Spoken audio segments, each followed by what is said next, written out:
and welcome to Six Figure Signature Offers, the podcast for women in business who want to create brands that become the hot tamale of their industry and sold out scalable offers that bring home the bacon without burning them out. I'm your host, online business strategist Robin Birkin.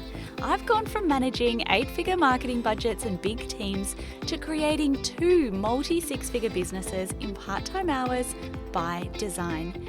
If you're ready to attract Cloud9 clients in droves, sell out your scalable offers, and not bring your laptop to the beach, then welcome, let's go. Excited to speak with you today about a conversation that I feel really called to have because obviously, I am behind the scenes of like 20 businesses at a very deep level and work with people every day. I have conversations with people every day, and I see online as well so many people, really established people in business who are pivoting hard in their business. They're shutting down programs that used to work. They are changing niches. They are making really big pivots in their business. And I think there's a lot of speculation and a lot of despair about exactly what is going on in the online space at the moment and also what has changed, because there are some people who are running the exact same playbook that they ran back in 2019, 2020, and then discovering that that's wholeheartedly not working at the moment. And it's almost like, in some ways, this Blockbuster moment. So you remember when Blockbuster videos just all of a sudden shut down because there was the advent of things like Netflix and streaming TV. And so many people are now making this shift. What I see though is also so many people believing that the shift is just AI and like, oh, well, if I want to have success, I need to either pivot my niche to be speaking all about and launching offers all about like Claude and how to create an app. Or let's say you are business to consumer. Well, now whatever I have needs to be a low ticket membership that is based on, me becoming an expert in Claude co-work and hard coding all of these apps. And I don't believe that to be the case. So today's episode is not a definitive, do exactly this step by step. It's more of an opinion piece where I wanted to reflect to you my internal thoughts about what has changed, what is working now, what is not working, and where you may need to shift your offers, the way that you are running your business in order to thrive in what is a rapidly changing market. So if you remember back to the days of like 2019 and 2020, very much what it looked like for many people was that they would have some form of online course, and usually it didn't have any form of community. It was just a self-paced online course. You would have that online course priced at around $500 to $1,000, and then you would twice a year bust out a 7-day live launch with the typical flow of like you just have a lead magnet, then 7 to 10 days out, you start promoting a webinar. The webinar is very much based around a few core aha moments, but it is not teaching any of the how, it's just teaching the what and the why. And you would have this 7-day cut open, and you would have, let's say, 20 to 25% of people join in the first 24 hours. And then you would have another 50% of people, or this used to at least be my case, 50% of people join through that external urgency in the last 24 hours. And then the other 25% would be spread throughout the rest of the launch. And you could just rinse and repeat and keep doing this. Your Instagram feed was very much, like listicles and here's 7 things to do when this happens. And this was the way we ran our businesses, and it seemed to work. And so I see and I work with a lot of people who are in some ways still using the same playbook. And there's a caveat here, right? And definitely at the end of this episode, I'm going to speak to the tiny little nuances and tweaks that I think make the difference. Running that same playbook and then being really perplexed as to why that playbook doesn't work anymore. And it is just because we're in a market shift at the moment. So what are some of the market shifts? Obviously, we are in a state of the world where there's lots of big and heavy things happening. And by and large, there's quite a cost of living, I guess, crisis. In Australia, a lot of people, everybody's talking about the cost of living. Our government just released a seemingly quite unpopular, I am not a fan either, like budget that people are saying it's the worst budget since the early 90s. And people are feeling the effects of increases in inflation, increases at the grocery store. We have uncertainty about, what's happening in terms of fertilizer, crops, fuel, all of that. And so that's fueling a little bit of uncertainty in the market. And we are also in a maturing market. So a maturing market means that I don't think we're in an oversaturated market. I do think we're in a maturing market. People have invested in things before that haven't worked. They've invested with people and products who have not had any or enough standards. And I'm bullish on this because it horrifies me that if you join, for example, a high ticket container with someone, that you would have questions left unanswered, or that you would have a coach in a mastermind, for example, that would almost be absent. Or maybe you invest $500 in something that is so lackluster. And many people have had experiences like this in the past. It's also not a novelty anymore to have this thing where you're like, we have this program. You can do it all online from the comfort of your home without having to go and see someone. So many things have shifted and changed in the market from, like 2020, 2021, 2022. I really started to notice the shift in 2023 and 2024, and then continuing on. And probably we're really in this like fork in the road of a lot of people are like, oh, you know what? Either they don't know what it takes, or they're not necessarily willing to do what it takes. Or there are people who are, I would say, still quite successful, but the juice just doesn't feel worth the squeeze anymore because they have created a business that requires them to hustle so hard all the time that what is now required, it has tipped them over into burnout. And a lot of that is because they have such high expenses to maintain. So we're in this phase at the moment where seemingly the old like classic launch playbook does not work the same. Here's what I would say though. That classic launch system can still work the same, but there is a difference in what is required outside of that launch in order for that classic, we do the lead magnet, then we do the webinar, we have 7 days card open that goes into a mid-ticket program. All of that on its own, I believe can still work, and I believe it can still wholeheartedly convert very highly. I also do not believe that online courses are dead. Also because I am, and my friends are, so regularly still investing ourselves in things like online courses. And a lot of people, I don't know if you feel the same way, but we're becoming a little bit disenchanted with tools like Claude and ChatGPT because sometimes the outputs are great and sometimes they are just so bad. And then other times we just feel a little bit like, I don't know if you're anything like me, you just go around in circles and go around in circles. And like keeping up with the AI tools is almost like a full-time job. And so sometimes people are like, oh, but I've trained it in my brand voice, whatever. Even just the other day, I was trying to ask it questions about the puppy. This is not something that I'm going to create a skill for. It's not something I need a brand voice for. And then I just feel sometimes like I am going absolutely batshit crazy and around in circles with these AI tools. I used it the other day to help my daughter with her maths homework, and it had a full meltdown where it kept spitting out the wrong answer, then saying, no, hang on, this isn't working, and then going again and again and again. So some of you may have had that experience too.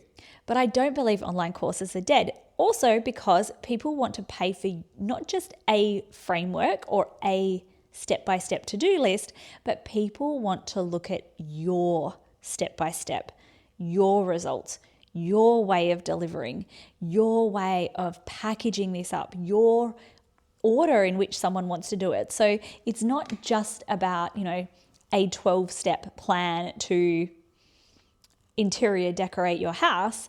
People want to know, what is your specific way of doing this and your thought leadership and the way that your brain works in order to do that. And so to that extent, I'm like, no, I don't think online courses are dead, will ever be dead, when the online courses that you provide are not just the flavor of regurgitating information for people, because people want to know your thought patterns behind it. So here's where I see the market has potentially shifted, and where you need to consider or almost have a checklist or some questions inside your mind about what it looks like in the new playbook. So here are some thoughts that I have around what I'm seeing in the market.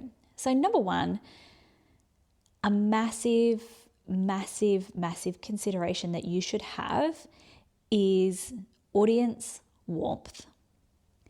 If there was one thing that I think would radically shift the trajectory of your business in the next 12 months, what I would consider is looking at how warm is your audience.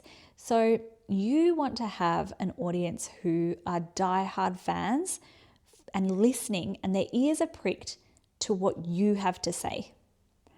So the first question that I would have is, are you just putting out performative crap on Instagram? And do you have an authority channel, such as a podcast channel or a YouTube channel? Or is it just putting out generic B-roll reels that almost anyone could put out? Because what you want in this market is an audience who is so aligned with your values, who know your unique position on things and agree with it, or are potentially repelled by it, which is amazing, because the more you repel some people, the more you will magnetize other people, that people feel like they have a true human and emotional connection to you. So again, when we see all of this regurgitated B-roll and clawed stuff, sometimes we look at it and it could have really been put out by anyone, but it's not drawing you into someone's story, their human experience, their values, and really, building that magnetism towards you as a person. But then do you also have something like a podcast or a YouTube channel and both authority and activating posts within your Instagram account that are really positioning you as the only person that they would want to listen to? So asking yourself those questions, on Instagram, am I just churning things out? Or does my Instagram look like I am building a really strong, emotionally pulled community towards me and the values and the world that I am creating? So that, I think, is one of the core differences between launches that are converting highly and launches that are not. So, and this takes time. So back in the day, you could probably do this really quickly. Hello, lead magnet into webinar, boom. They're like, oh my God, this is amazing, I'm going to join. Right now, that can still happen when your audience is warm, right? So looking at the funnels, and this is where I think it gets noisy and really confusing as to what you need to do. This is where people are like, oh my God, it needs to be low ticket into high ticket. The benefit of a low ticket offer is that it warms your audience really quickly.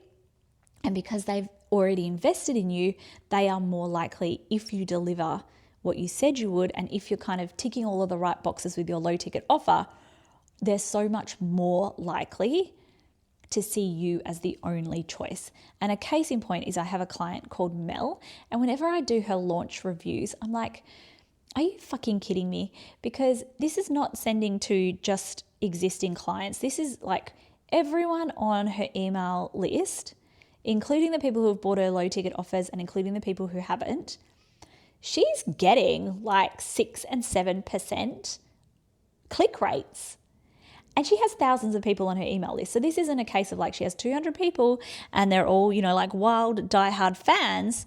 No.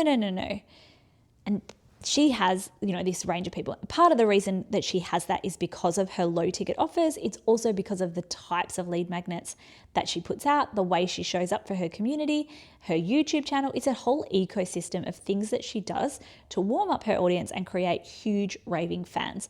But the low ticket offers serve as this like conduit from like a new or cold audience member into a really warm audience member. So I think there's a really important conversation about what do you have, like how warm is your audience? How are you showing up on social media? What does it look like to warm up your audience? And if you don't have to have low ticket offers. You never need to have any low ticket offer. There's no circumstance in which a particular type of offer, in my experience, pretty much won't work. It's just that you have to understand what it looks like for it to work. So if you are running a lead magnet, let's say that goes into a waitlist sequence and you're launching quarterly, you may need to understand that we need to have something in between our lead magnet and the waitlist in order to get them to really prick their ears and pay attention. Or maybe our lead magnet needs to be different to what it used to be, and it can't just be like, like a one-page checklist or a one-page quiz. Does it need to be something that has way more of an emotional pull or a quick win to it that is really getting people to pay attention to what it is that we have to say so that they are more likely to then do what we want them to do? Or we understand as well that depending on what our warmth looks like, depending on how we're showing up, does that mean that it's just going to take a longer time for people to become warmer? So one of the things that I promote as a strategy that you may wish to try now is something that I call circle back sales. So I have a client called Nat, and she just found that in her live launches, which, still had a great result, and she had a low ticket offer. It's ROAS positive. So all day long, she's like doubling her money from her low ticket offer that's then leading into a workshop. And she was still getting great results, which was like, I think this could be better. And all we did is we've said, okay, hang on. Why don't we circle back to people a certain period of time after the initial launch, just because they may have needed warming up for a little bit longer. And she's had several people now come and join her program after, just because she's giving them that extra time. And that's something that we do inside for the mastermind funnel as well, is literally just, if they don't purchase the first time around, that's fine. We'll scoop them up the second time around. And I speak in much more detail about circle back sales in my free training. If you would like to learn exactly what I'm talking about, exactly how it works, you can go to the show notes below, or you can visit launcheasylife.com/workshop, or just come and find me on Instagram. It's everywhere. And I'll speak to you about exactly what circle back sales look like and exactly how you can also optimize your launches in other ways as well. But what we want to look at as well is like, are people seeing you as an authority or just someone who is churning out, some relatable content? And then we look at like, are they getting to understand your personality, your values, what you stand for, what you don't stand for? And really having that, piece of the puzzle that helps them feel connected to you as an authority. Which then leads me to the next part, which is connection. Without connection, like it cannot just be like, here's the, like A, B, C, D of what's included in my offer. You have to have that emotional connection and that emotional pull, and you need to have a relationship with the people who are potentially joining your program. So it used to be totally fine back in the day for us to, as I said, we put out this very paint by numbers live launch, and that was great. But what we are seeing now is, where are you actually building a relationship with people, whether that is before you open the cart and you already have built a relationship with your warmest clients, the people who are on the fence, the people who have been circling like sharks for the longest time. Have you been having conversations in the DMs and really becoming that person who has a relationship with her audience? Because that is what is creating sales. And I work with people sometimes who are like, that person was a past client, so I'm not counting them. Or this person has now joined the program twice, so I'm not going to count them. No, you count them. They count because they are going to be your highest return on investment clients, and that is almost exactly the point. So one of the easiest ways to increase your revenue is to increase your customer lifetime value. One of the ways that you do that is by, if you've got people who have purchased from you before, seeing if they want to purchase from you again in the same way or a different way, seeing if they want to extend. So don't always find ways to count out revenue, count it all, okay?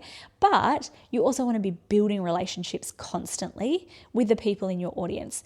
And we used to be able to get away with not doing this. You now need to do this, right? Even if you are selling a $500 online course, unless you want to have really complex funnels, I would be suggesting that you want to be building as many relationships and two-way communication points as possible. Then the last thing that I see is, like I said, with a warm audience, with connection and relationships, you can absolutely have such high converting launches. But what you want to be considering is what does that warm up period look like? And do I want to have just one offer that I live launch quarterly? Do I also want to have multiple touch points, multiple funnels, and multiple ways to warm people up, so that I'm not just appealing to this one segment of the market, so that I'm appealing to people at the full spectrum of where they're at in the customer journey? And I think sometimes it's that flexibility and that pivoting that is what makes us successful in business. And while I think that, yes, there is a little bit more work involved now, on the same token, I think that it actually still gets to be incredibly simple. I don't think it needs to be complicated. I do think there is scope for it to be a little bit more play by numbers, but I don't really think there's this is the one way to do it and there's no other way. The playbook has changed and now there's multiple different ways. All of those ways can work, but we do need to make sure that the way we are doing it is working for both us and our audience. So a little bit of a riff on the old playbook and the new playbook. If you want to chat with me further on this, I'm always up for a conversation on Instagram. If you want to riff back and forth with me on your business and maybe you've had a mid-ticket course or a high-ticket course or a low-ticket course and it worked and now all of a sudden it's not, feel free to reach out to me in the DMs and I can speak more specifically to what it might look like now in this market for you. All right, that's all from me. Have the best day and I'll speak to you so soon. All right, bye.